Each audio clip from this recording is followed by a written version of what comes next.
વિટામિનથી ભરપૂર ભરેલા કંટોલાનું શાક કેવી રીતે બને આ વિડીયોમાં બતાવ્યું છે. તો એકદમ મસ્ત, સેજ પણ કાચું નહીં રહે, બધા મસાલા સરસ પાકી જાય એ રીતે આપણે ભરેલા કંટોલાનું શાક બનાવ્યું છે. નમસ્તે મિત્રો, જય માતાજી, બાપા સીતારામ, જય શ્રી કૃષ્ણ. આપણે પ્રોટીન ને વિટામિન થી ભરપૂર એવું આખા કંટોલાનું ભરેલા કંટોલાનું શાક બનાવવાનું છે. આપણે એક કંટોલાનું શાક બનાવ્યું હતું, એમાં રસાવાળું બનાવ્યું હતું.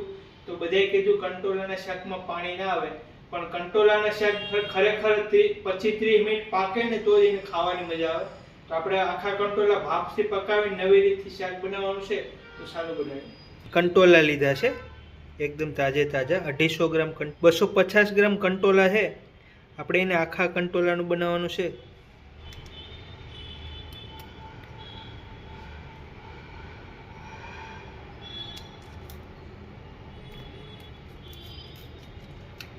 આવી રીતે કટ મારી દે. હું આમાં પાકી જાય પછી આના બિયા કાઢી નાખશું અને કૂણા બિયા હે તો રાખશું.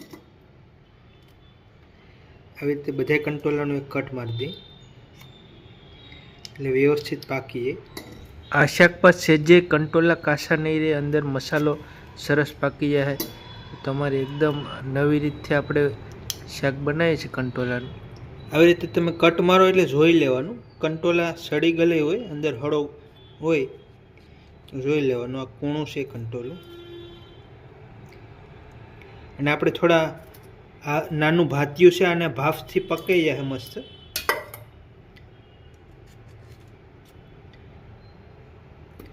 આવી રીતે આપણે બધા કંટોલાને કટ મારી દીધું છે. મિત્રો, આપણે તપેલામાં પાણી મૂકી દીધું છે અને આપણે થોડા ભાફથી બાફી નાખશું અને મૂકી દઈએ છીએ વજન. આ પંચર વાળું છે, આની હવાથી પાકી જાય મસ્ત. પેલા તગારામાં ગરમ પાણી મૂકી દીધું, પાણી થવા માંડી ગયું છે, ધવાડા નીકળવા માંડી ગયા. આ મૂકી દઈએ. આવી રીતે ભાપથી શાક પકાવશો તો જ સારો સ્વાદ આવશે. ડાયરેક્ટ પાણીમાં નાખી દેહો તો તમારું બધી કંટોલાના વિટામિન હોય પાણીમાં વયા જાય. 10 મિનિટ પાકવા દઈએ, માથે થોડું વજન મૂકી દઈએ. આપણે આખા કંટોલા ભરેલા કંટોલાનું બનાવવાનું છે તો એટલા ગાંઠિયા લીધા છે. કંટોલા ભરવા મસાલો બનાવી નાખીએ. 50 ગ્રામ આપણે શિંગદાણા લીધા છે, એટલા તલ લીધા છે અને આપણે મિક્સરમાં પીસી નાખશું. હાવ પાવડર નથી કરવાનો, થોડા આખા પાખા પીસવાના છે.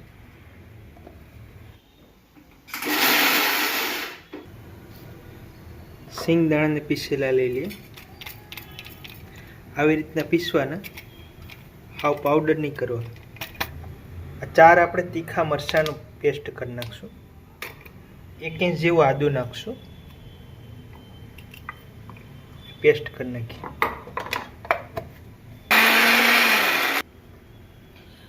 આખી પાખી પેસ્ટ કરી લઈ લઈએ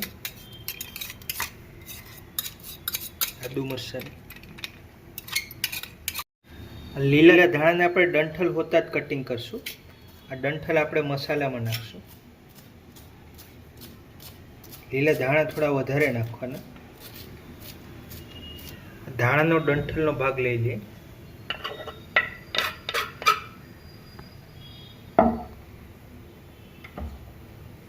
તો મિત્રો, કંકુડા પાકીને 12-15 મિનિટ થઈ ગઈ છે. આપણે ભાપથી પકાવ્યા છે, હવે વ્યવસ્થિત પાકી ગયા છે. પછી આપણે એનો મસાલો અંદર ભરવાનો બનાવી લઈએ. જોઈ લઈએ.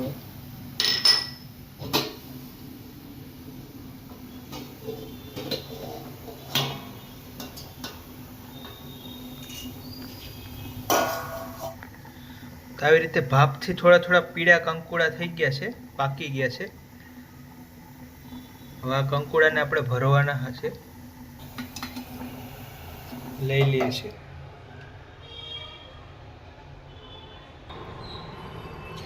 મિત્રો જો એકદમ ભાપથી મસ્ત પાકી ગયા છે. હવે તમે આને મસાલો ભરીને આપણે ખાઈએ તો આ શાક ખાવાની મજા આવે. તમે એમ કાચે કાચા ભરી દઉં તો ન મજા આવે. લઈ લઈએ. હવે જે આપણે કંકુડાની અંદર બિયા હોય એ કૂણા હોય ને કાઢી લઈએ છીએ.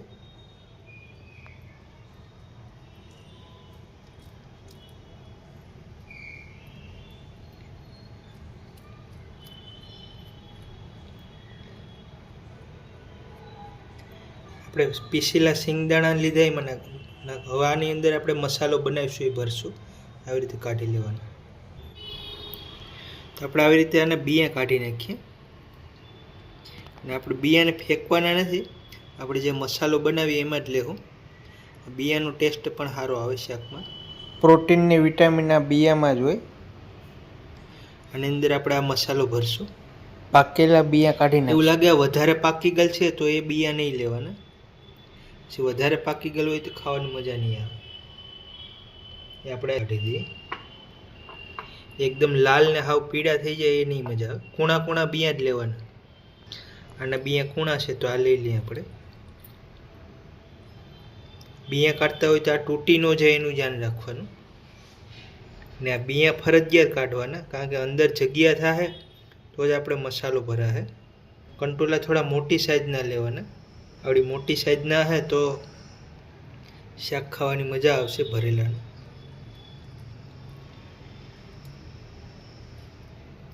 એકદમ સરસ પાકી ગયા છે.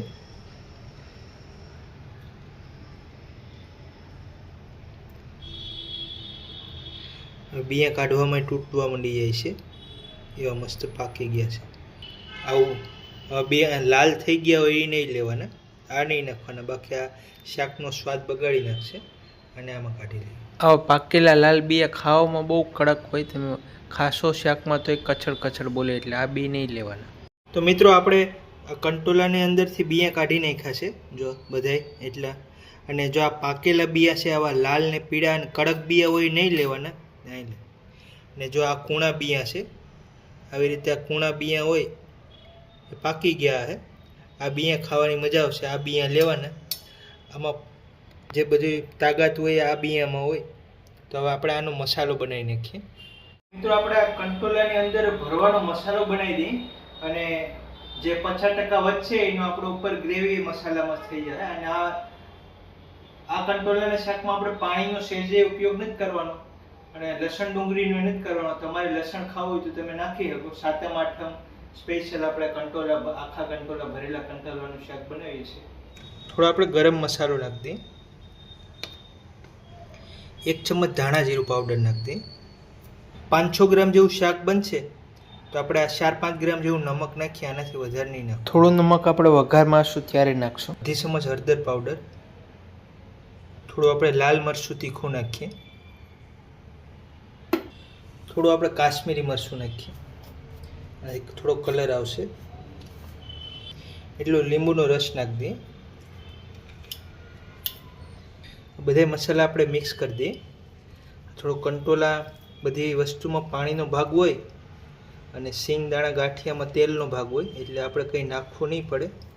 તમારે મસાલો કોરો પડે તો તમે થોડું તેલ નાખી શકો, 1/2 ચમચ.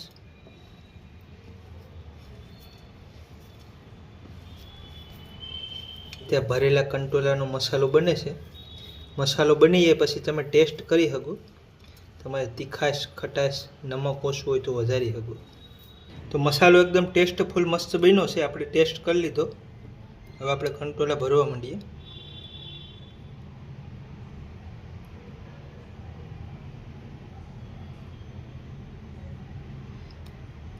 આવી રીતે મસ્ત કંટોલું ભરાઈ જાય.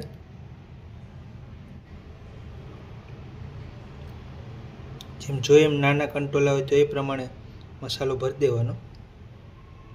તમે મસાલો ભરી દો એટલે કંટોલો એકદમ હંધાઈ જાય. તમને આઈડિયા આવી ગયો કે આપણે કેવી રીતે કંટોલાને પકાવ્યો, મસાલો કેવી રીતે પકાવ્યો. રેસીપી સિમ્પલ છે. રોટલી હારે ખાવ, ભાખરી હારે ખાવા, કંટોલાનું શાક ખાવાની મજા આવે એવી છે. આવી રીતે આપણે બધા કંટોલાનો મસાલો ભરી દઈએ.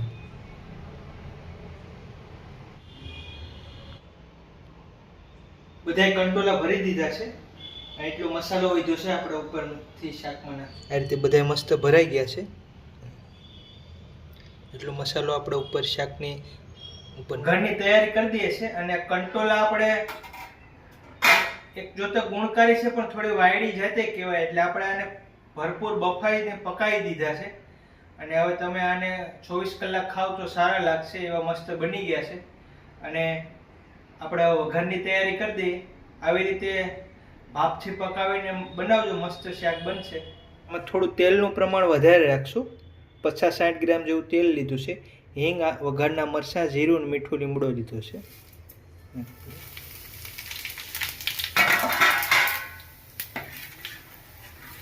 જીરું છટકી જાય પછી આપણે આપણા કંટોલા પૂરી દેવું. એક એક કરીને પૂરી દેવું આવી રીતે.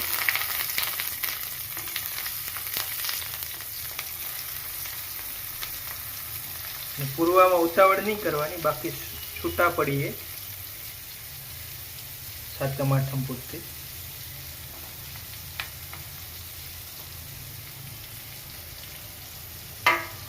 આવી રીતે એક સાઈડ આપણે 2 મિનિટ પકાવવા દેવું, પછી આપણે ફેરવી નાખશું.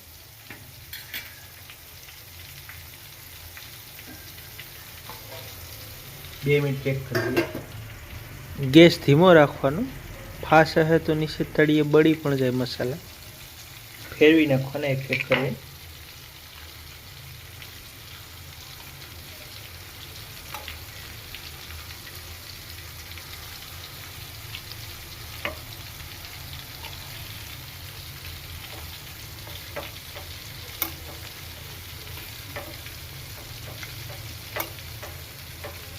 થોડું મહેનતવાળું કામ છે, પણ આ નવીન શાક થાય અને આ મોંઘામાં મોંઘું આમ તો શાક કહેવાય.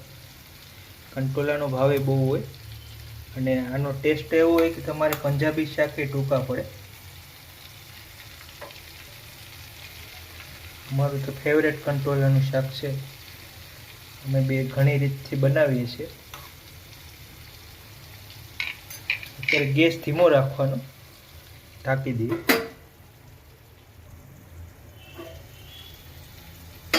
તો મિત્રો ફરતી સાઈડ કંટોલા આપણે પાકે છે. હવે આપણે જે આ મસાલો વધ્યો તે ઉમેરી દઈએ.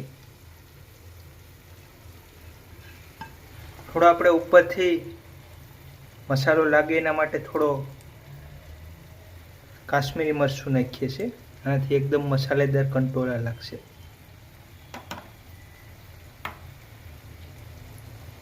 થોડી હળદર નાખી દઈએ.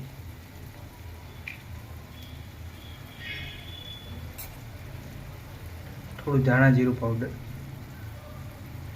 થોડો ગરમ મસાલો, થોડું આપણે નમક નાખી દઈએ વઘારનું. આપણે બહારની સાઈડ લાગી જાય, અંદર તો આપણે મસાલામાં ભરપૂર નમક નાખ્યું છે. ધીમે ધીમે ફેરવી નાખીએ.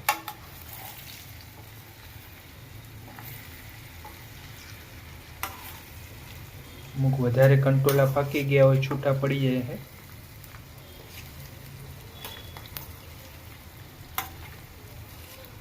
કંટોલાનું શાક પાકી ગયું છે. ગેસ ધીમો છે. ધાણા નાખી દઈએ.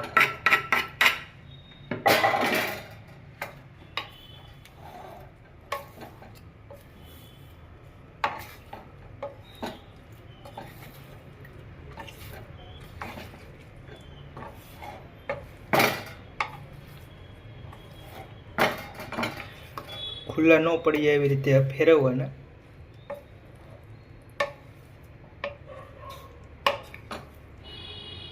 મસાલેદાર ભરેલા કંટોલાનું શાક બની ગયું છે. લઈ લઈએ ડીશમાં.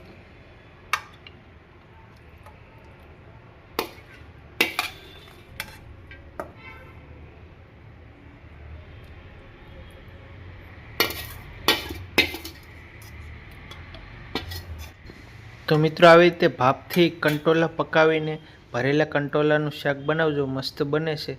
રેસીપી સારી લાગી હોય તો વિડીયોને લાઇક કરી દેજો, શેર કરી દેજો. ચેનલમાં નવા હોય તો સબસ્ક્રાઈબ કરી લેજો. મળીશું અગલા વિડીયોમાં. જ્યાં જય માતાજી, બાપા સીતારામ, જય શ્રી કૃષ્ણ.